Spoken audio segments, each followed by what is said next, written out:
Halo semuanya, perkenalkan saya Kuntari Rambarwati dengan NIC CP219 dari Universitas Dian Nusantara Program Studi Manajemen.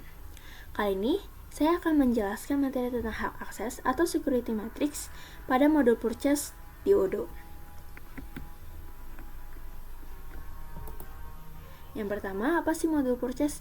Di video sebelumnya saya sudah menjelaskan tentang modul purchase. Jadi, purchase merupakan modul untuk pengadaan barang dan jasa yang dimaksudkan untuk memenuhi kebutuhan barang serta jasa yang diperlukan guna keberlangsungan operasional instansi atau perusahaan. Modul purchase adalah modul yang dapat memasukkan pembelian, mencatat pembelian berulang, menyiapkan pemesanan pembelian, menerima barang yang telah dipesan, memeriksa barang-barang yang dibeli agar sesuai dengan spesifikasi yang dipesan, serta melakukan pembayaran yang tepat waktu kepada vendor. Lalu selanjutnya, hak akses atau security matrix adalah fitur untuk melihat role-nya sebuah akun atau user, apakah bisa create, read, update, delete, atau hanya bisa membuat dokumen saja pada bagian tertentu yang dikehendaki oleh admin. Manfaat dari security matrix yaitu yang pertama, untuk mengatur akses menu, tab, field, button berdasarkan grup. Lalu yang kedua, mengatur akses model sampai tingkat create, read, update, dan delete, serta mengatur akses record atau data suatu model berdasarkan grup atau user. Misalnya, user A hanya bisa melihat data diri sendiri, sedangkan user B dapat melihat data user C, D, dan seterusnya. Di sini ada skenario-nya, yaitu pada PT Grow Up terdapat beberapa karyawan. Lewis merupakan karyawan dengan jabatan sebagai manajer purchase, yang dimana tugas Lewis yakni merencanakan, mengarahkan, atau mengkoordinasikan kebijakan dan program pembelian. Chris merupakan staff purchase yang bertugas untuk membuat dan menganalisis proses purchase. Lalu ada Sam yang merupakan staff dari modul inventory yang bertugas untuk mendata dan menganalisis penyimpanan barang. Lalu yang terakhir ada Peter dan Felix yang merupakan staf dari modul accounting yang bertugas untuk membuat dan menganalisis keuangan. Di sini ada security matrix-nya, yaitu di sini ada role usernya dari purchase manager, purchase staff, inventory staff, accounting staff, dan admin. Lalu di sini ada 3 modul, yaitu purchase, inventory, dan accounting. Purchase manager itu di modul purchase dia bisa create, read, update, dan delete. Sedangkan di modul inventory dan accounting, purchase manager hanya bisa read. Lalu untuk purchase staff, di modul purchase dia bisa create dan read, sedangkan di modul inventory dan accounting dia hanya bisa read. Lalu untuk inventory staff, di modul purchase dia hanya bisa read, sedangkan di modul inventory dia bisa create dan read, sedangkan inventory staff tidak bisa mengakses modul accounting. Lalu untuk accounting staff, di modul purchase dia hanya bisa read, lalu di modul inventory dia tidak bisa, accounting staff tidak bisa mengaksesnya. Lalu untuk di modul accounting staff bisa create dan read. Lalu untuk admin bisa melakukan create, read, update, dan delete di ketiga modul ini. Di sini ada import user. Ini tadi nama-nama dari karyawan di PT Grow Up. Lalu ini akun yang akan nanti saya loginkan di Odoo. Lalu passwordnya saya buat sama semua. Lalu ada side menu modul purchase. Di sini ada 3 side menu, yaitu products, reporting, dan configuration. Di sini products yang pertama ada menambahkan, melihat, dan memodifikasi produk. Itu bisa dilakukan oleh user dan administrator. Lalu menambahkan, melihat, dan memodifikasi varian produk juga bisa dilakukan oleh user dan administrator. Sedangkan di reporting, yaitu melihat dan menganalisis purchase reporting, itu hanya bisa dilakukan oleh administrator. Lalu di configuration, itu ada melihat, mengubah, dan memodifikasi vendor price list. Itu hanya bisa dilakukan oleh administrator. Melihat, mengubah, dan memodifikasi produk atribut juga hanya bisa dilakukan oleh administrator. Melihat, mengubah, dan memodifikasi produk kategoris juga hanya bisa dilakukan oleh administrator. Nah, selanjutnya adalah langkah-langkah proses setup user. Kita masuk ke Odoo-nya terlebih dahulu.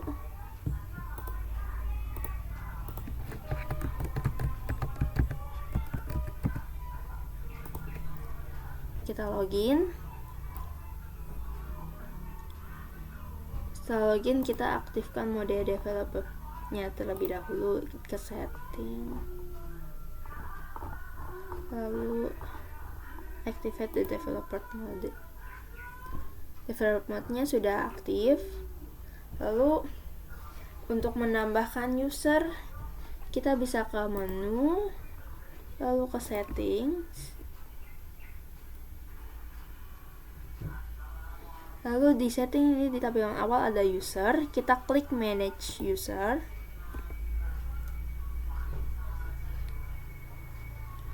Sini untuk menambahkan user kita bisa melalui dua cara. Yang pertama itu kita dengan klik new. Itu artinya kita bisa memasukkan import datanya satu-satu, misalnya Lewis login passwordnya kita masukin satu-satu di sini. Lalu cara yang kedua itu dengan import records atau import data. Nah, untuk mempersingkat waktu saya menggunakan dengan import data ini, kita upload file. Filenya ini harus berupa Excel atau CSV. Kita import.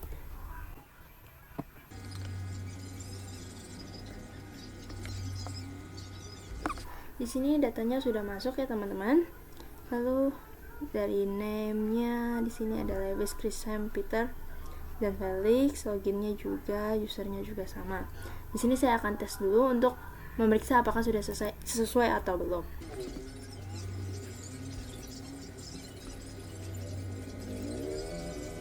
Jika sudah muncul everything seems valid, berarti data-datanya namanya sudah sesuai semua ya. Lalu kita klik import.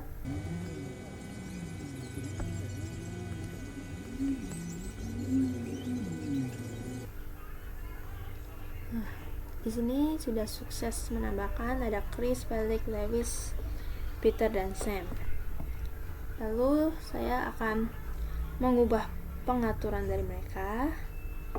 Di sini Lewis, karena Lewis di sini sebagai seorang manajer purchase, berarti yang lainnya kita kosongkan saja, yang kita isi hanya di bagian purchase-nya.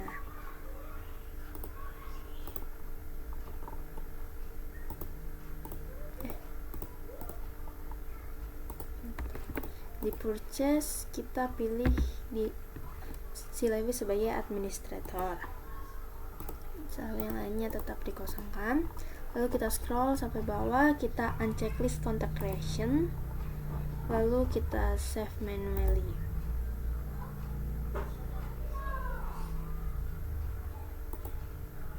Lalu selanjutnya ada Chris sebagai staff purchase, berarti kita pilih di purchase, kita pilih dia sebagai user.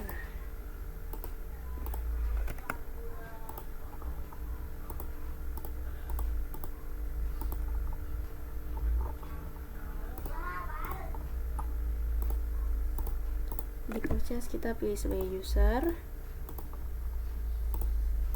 Lalu sama seperti tadi Lewis, kita uncheck list contact creation-nya, lalu kita save manually. Lalu selanjutnya ada Sam. Sam di sini sebagai staff inventory, berarti di inventory kita pilih sebagai user. Untuk yang lainnya kita kosongkan.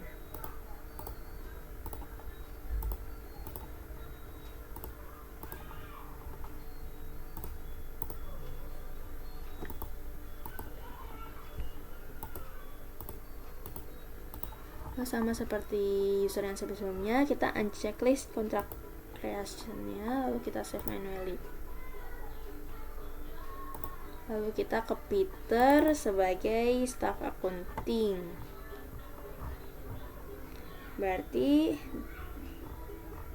di accountingnya kita pilih sebagai billing. Lalu untuk yang lainnya kita kosongkan.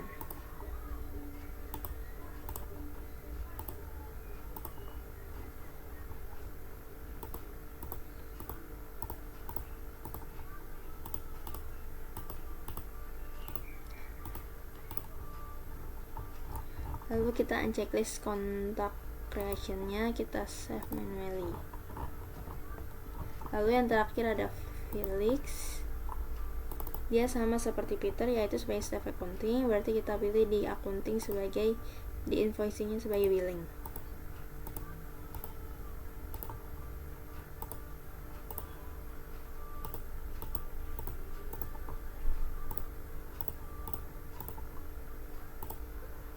Lalu kita uncheck list contact creation-nya, kita save manually.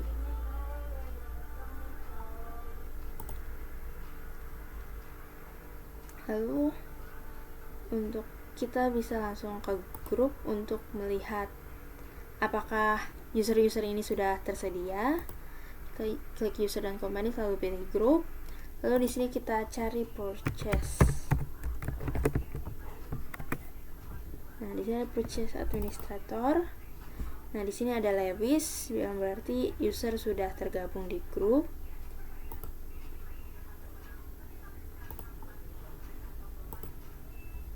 Lalu ini ada purchase user, ada Chris yang sebagai user dan Lewis sebagai administratornya.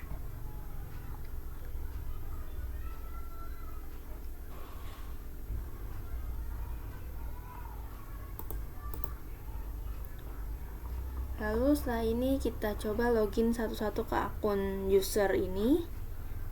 Kita buka tab baru. Kita coba login dengan akun Lewis.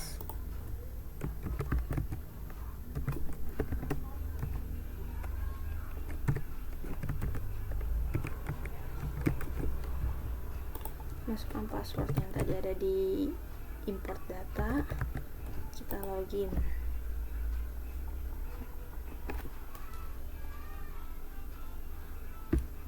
Nah, ini tampilan untuk Lewis sebagai manager purchase. Kita lihat di sini.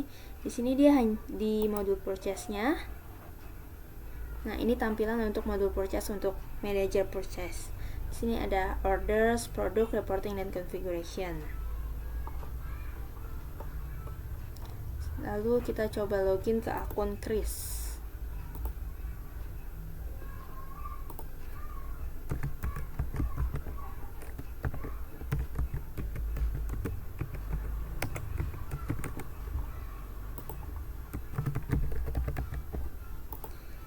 Chris ini sebagai staff purchase. Nah, kita klik purchase. Nah, ini untuk tampilan user purchase-nya, yaitu hanya ada orders dan products-nya saja. Lalu selanjutnya kita login ke akun Sam, yaitu sebagai staff inventory.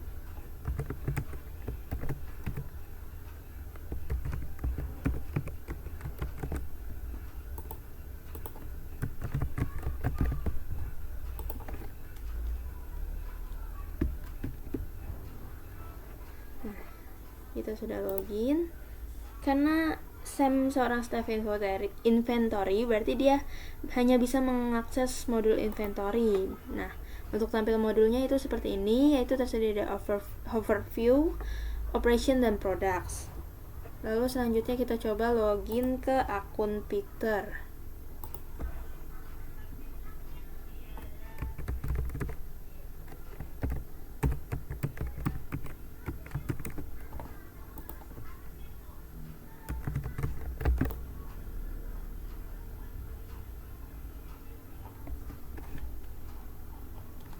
Di sini Peter sebagai seorang staff accounting, berarti ini hanya ada modul invoicing di sini dan tampilannya seperti ini. Nah, sudah keluar tampilannya, yaitu di sini ada customer, Windows, dan reporting.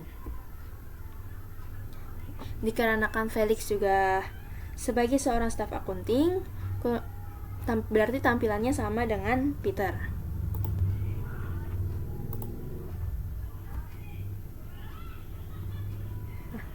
Yang tadinya di sini user-usernya tertulis never connected, karena tadi sudah kita coba login, di sini statusnya berubah menjadi confirm semua. Sekian penjelasan dari saya. Jika ada kesalahan mohon dimaafkan. Terima kasih.